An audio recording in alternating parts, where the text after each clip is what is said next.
यमलोक में अनंत काल से यमराज न्याय करते आए थे, बिल्कुल निष्पक्ष, दृढ़ और मर्यादा में बंधे। पर एक दिन उन्हें महसूस हुआ कि दुनिया उन्हें केवल मृत्युदाता रूप में देखती है, उनकी कर्तव्यनिष्ठा नहीं समझती और उनके धर्मपालन को आदर नहीं देती। इसी विचार ने उनके मन में एक प्रश्न जगाया, क्या मनुष्य मेरा स्वरूप केवल भय के रूप में ही देखता है? इसका उत्तर जानने हेतु यमराज ने निर्णय किया कि वे संसार में एक दिन का अवकाश लें। न कोई दंड, न कोई न्याय, बस मनुष्य जीवन को निकट से देखना, समझना और अनुभव करना। एक सुबह यमराज अपने सिंहासन से उठे और अपने सहायक चित्रगुप्त से बोले, चित्रगुप्त, मुझे धरती पर एक दिन का अवलोकन करना है, एक अवकाश जिसमें मैं मनुष्यों को उनके वास्तविक रूप में देख सकूं। चित्रगुप्त पहले तो चकित हुए, किंतु समझ गए कि यमराज का निर्णय सदैव धर्मानुसार ही होता है। उन्होंने विनम्रता से कहा, स्वामी, लोगों में आपके प्रति अकारण भय है। यदि आप धरती पधारेंगे तो यह भय और बढ़ सकता है।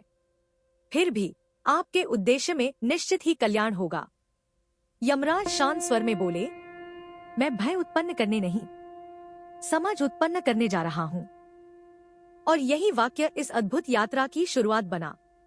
यमराज सामान्य वेश में पृथ्वी पर अवतरित हुए, एक साधारण मनुष्य के रूप में, किंतु तेज इतना दिव्य कि कोई भी उन्हें साधारण नहीं समझ सकता था।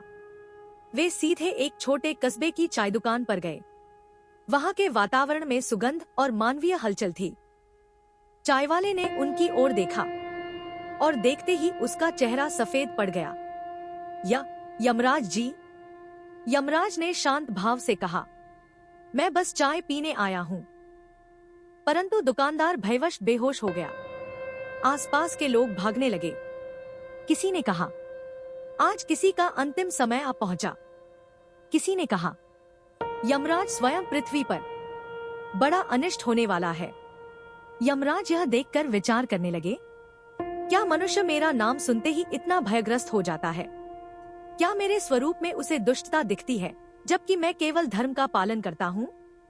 उनके हृदय में एक क्षण को विषाद उत्पन्न हुआ। वे इसी भावना में आगे बढ़ते गए। यमराज ने बाजार में कदम रखा। जहां वे जाते, लोग रास्ता छोड़ते, कुछ सिर झुका लेते, कुछ दूर से प्रणाम कर भय मिश्रित सम्मान दिखाते। एक बालक ने अपनी माँ से पूछा, माँ, क्या यमराज हमें ले जाने आए हैं? माता ने डर से कहा, चुप रहो, आज कुछ भी बोलने की भूल मत करना। यमराज यह सब सुनते हुए विचार करने लगे, मनुष्यों का भय मृत्यु का नहीं, मेरे स्वरूप का है। उन्होंने मुझे कभी समझने का प्रयत्न ही नहीं किया। और यही विचार उन्हें आगे की ओर ले गया। एक पार्क में बैठे हुए यमराज के समीप एक नन्हा बालक आया, हाथ में रंग बिरंगे गुब्बारे लिए। बालक ने उत्साह से कहा, अंकल, गुब्बारा लेंगे? आज ऑफर भी है। यमराज ने हल्की मुस्कान से कहा, क्या तुम मुझसे नहीं डरते? बालक हंसकर बोला, आप क्यों डराएंगे? आप तो अच्छे लग रहे हो। इतना सरल उत्तर, इतनी निर्मल दृष्टि।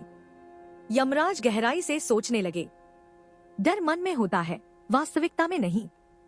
यह बालक मुझे वैसे देख रहा है जैसे मैं वास्तव में हूँ, एक कर्तव्यनिष्ठ, न कि भयदायक। यह पहली घटना थी जिसने उनके भीतर आनंद और स्नेह का संचार किया। बालक का नाम था आरव। आरव बोला, अंकल, चलिए मेरे साथ झूला झूलिए। और यमराज ने जीवन में पहली बार झूले पर बैठकर मनुष्यत्व की सरल खुशियां अनुभव की। अगले कुछ घंटों में यमराज ने आरव के साथ साथ कस्बे के लोगों का जीवन निकट से देखा। उन्होंने देखा, कोई वृद्ध अकेला बैठा था, पर बोलने वाला कोई नहीं था।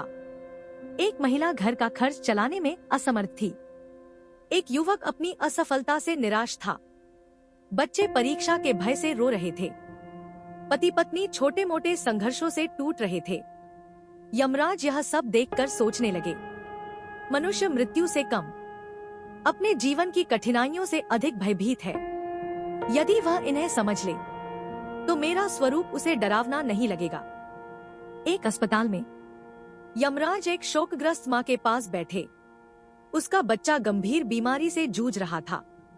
माँ रोते हुए कह रही थी, भगवान, मेरे बच्चे को बचा लो, मैं कुछ भी कर लूंगी। यमराज ने देखा कि मृत्यु से पहले ही यह माँ अपने बच्चे को खो देने का भय झेल रही है। वे करुणा से भरने लगे। यमराज ने मन ही मन कहा, कभी कभी मृत्यु का भय जीवन के संघर्षों से अधिक कष्ट देता है। मनुष्य जीते हुए भी मरने लगता है जब वह भय को हृदय में बैठा लेता है। माँ ने यमराज की आंखों में देखा, बिना पहचान के, परंतु एक दिव्य शांति का अनुभव किया। उस क्षण यमराज ने जाना कि मनुष्यों का दुख कितना गहरा है।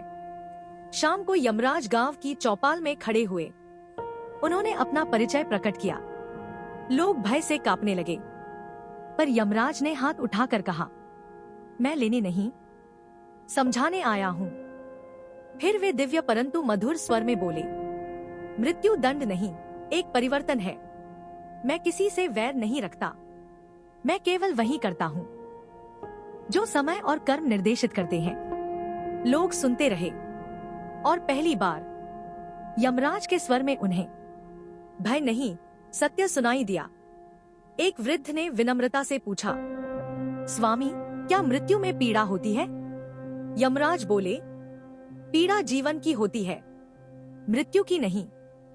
मृत्यु तो आत्मा को विश्राम देती है। यह सुनकर कई लोग भावुक हो उठे। अगले दिन यमराज ने बच्चों को बुलाया और एक अनोखा खेल कराया। डर को पहचानो, डर को लिखो, डर को बाहर रखो। बच्चों ने अपने अपने भय कागज पर लिखकर एक कलश में डाला।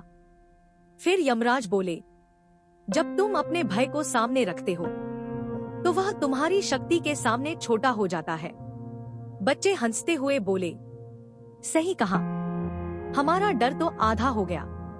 यह दृश्य देखकर बड़े बूढ़े भी आगे आए और अपने अपने डर लिखकर कलश में डाले। पूरा गांव हल्का और शांत अनुभव करने लगा। यमराज इस परिवर्तन को देखकर संतोष से भरने लगे। अब तक गांव वाले समझ चुके थे कि यमराज केवल मृत्यु के अधिपति नहीं, बल्कि धर्म, करुणा और न्याय के प्रतीक हैं।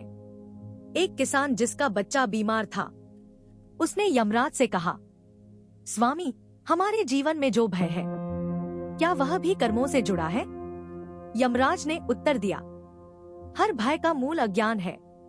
ज्ञान से भय दूर होता है और श्रद्धा से व्यक्ति मजबूत होता है। लोग झुकाकर प्रणाम करने लगे। अब भय में नहीं, सम्मान और श्रद्धा में। गांव छोड़ने से पहले यमराज ने सभी को एकत्र किया और कहा, जीवन की चिंता मत करो, मृत्यु से मत डरो। डरो तो बस अन्याय से, अधर्म से और अपने कर्तव्य से विमुख होने से। फिर वे बोले, जब जीवन सच्चाई से जिया जाता है तो मृत्यु भी सौम्य लगती है। लोगों की आंखों में आंसू थे, पर वे अब भय से नहीं, एक दिव्य अनुभूति से भीगे थे। यमराज जब यमलोक लौटे, उनके चेहरे पर एक नई शांति थी। चित्रगुप्त ने मुस्कुराते हुए पूछा, स्वामी, क्या आप अपनी यात्रा से संतुष्ट हैं? यमराज बोले, मनुष्यों में भय बहुत है, पर हृदय भी उतना ही सरल है। यदि मृत्यु को वे समझ ले तो जीवन को और सुंदर जी सकेंगे। चित्रगुप्त ने प्रणाम किया और यमराज पुनः अपने दिव्य कर्तव्य में स्थित हो गए। पर अब उनके भीतर अधिक करुणा, अधिक समझ और अधिक संतुलन था। इस कहानी में एक दिव्य संदेश छिपा है। भय अज्ञान से जन्मता है, मृत्यु शत्रु नहीं, एक परिवर्तन है। जीवन को सत्य, प्रेम और कर्तव्य से जीना ही धर्म है। यमराज दंडदाता नहीं, धर्म पालक है। समझ और संवाद से मन का अंधेरा मिटाया जा सकता है।